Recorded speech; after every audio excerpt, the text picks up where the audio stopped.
Good day, everyone. My name is Adia Shumeni KG Esther. I'm the group leader for Group 6, and my colleagues are SOS 23240557, SOS 23240919, SOS 23240829, SOS 23240759, SOS 23240479, SOS 23240897, SOS 23240618, SOS 23240754, SOS 22230601, SOS 23240785, SOS WD 23240071, SOS 23240072, SOS 23240594, SOS 23240505, SOS 23240639, SOS 23240730,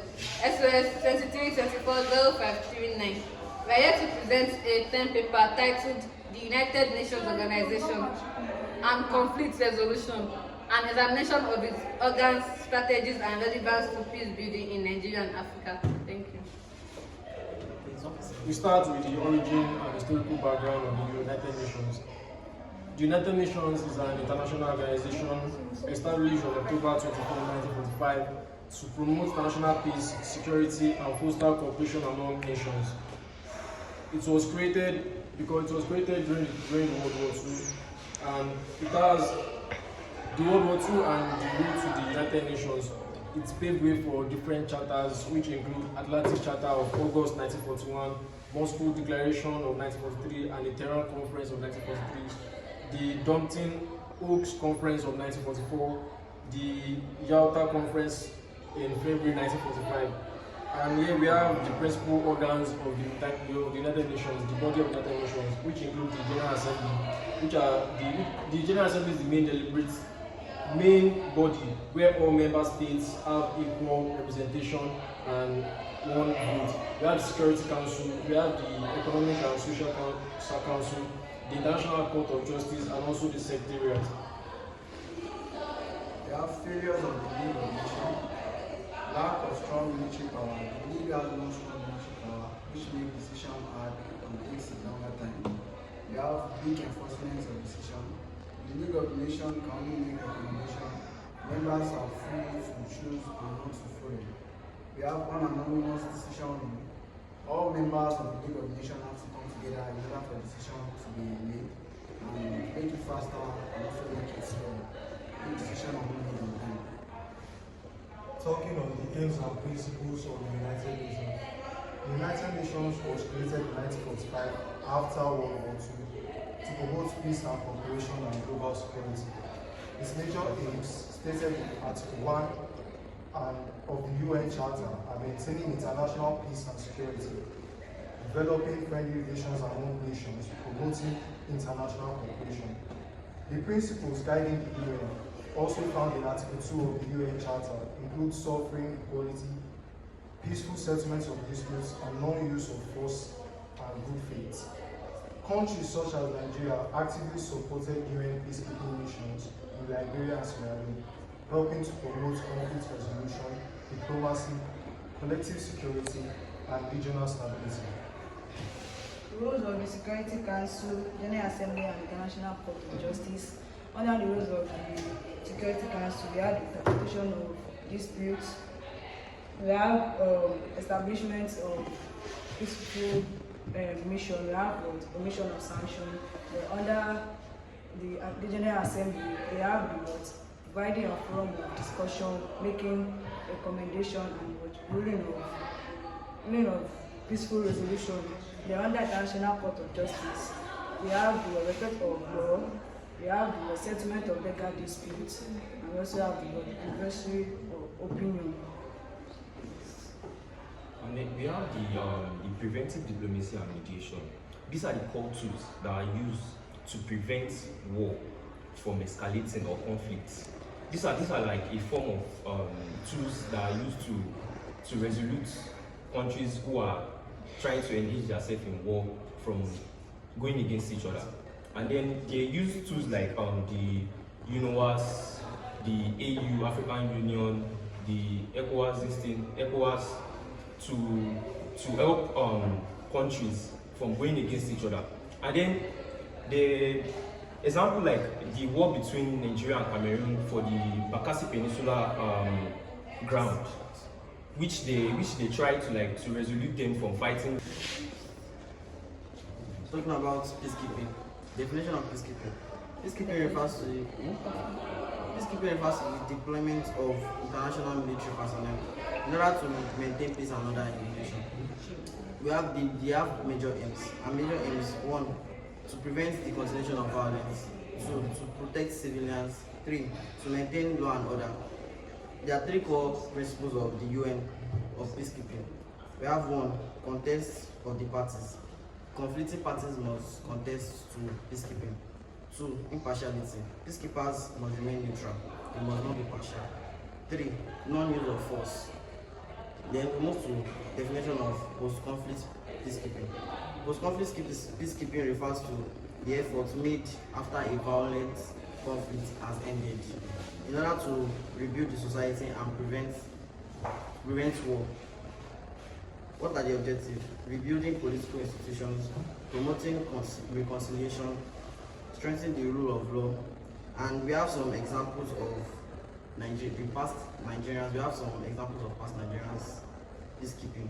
1, we have the Bakassi Peninsula peace resolution that happened in 2002 to 2013.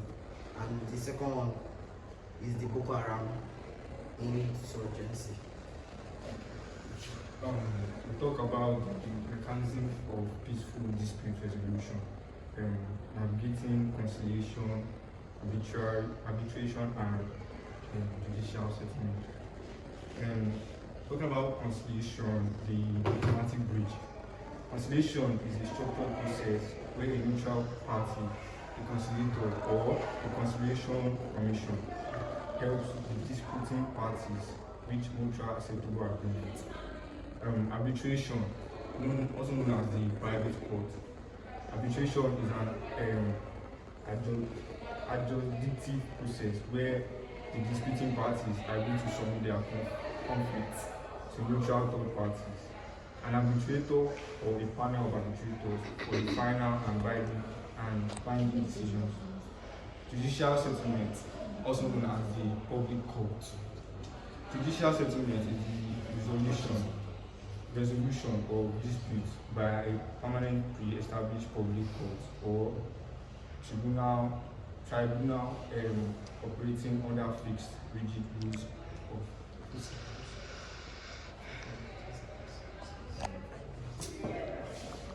Nigerian and African conflict resolution. There have been various forms of conflict within the African and Nigerian society. One of the major ones faced the Nigeria conflict resolution is the Niger Delta crisis. This is the atmosphere of the oil regions where there's a war between the militant and the bunkering of oil, and also there's the Boko Haram insurgents, which is much more violent, much more evident in the northeastern part of Nigeria, which is being carried out by the terrorist group called Boko Haram. There's also electoral violence that usually comes up during the governorship election and the presidential election. And also there was the civil war, which happened in the which is called the Biafran War, which happened in the 1967 to 1970. Then when it comes down to the African perspective of conflict resolution, we're talking about the Rwanda genocide, which happened in the year 1994. That was the mass killing. And also we also talked about the Sudanese civil war and also the Somali civil war. And when we come also part of the African conflict resolution, we're talking about the apartheid struggle in South Africa and Liberia civil war. And the common cause of most of this conflict are Disarmament and sanctions resolution. Disarmament, it refers to the reduction, control, or complete elimination of weapons, especially weapons of mass destruction such as nuclear, chemical, and biological weapons. While sanction refers to the punitive measures imposed by the United Nations, especially the Security Council, against countries, groups, or individuals that threaten international peace and security. moving down to Nigeria. In Nigeria, disarmament and sanctions have played important roles in addressing security, militancy, terrorism, and communal conflicts. The country has experienced several security challenges such as Niger Delta militancy, insurgencies like Boko Haram, banditry, and the proliferation of illegal small arms and light weapons. The United Nations, alongside ECOWAS, has supported Nigeria in using disarmament programs and sanctions-related measures to promote peace and security.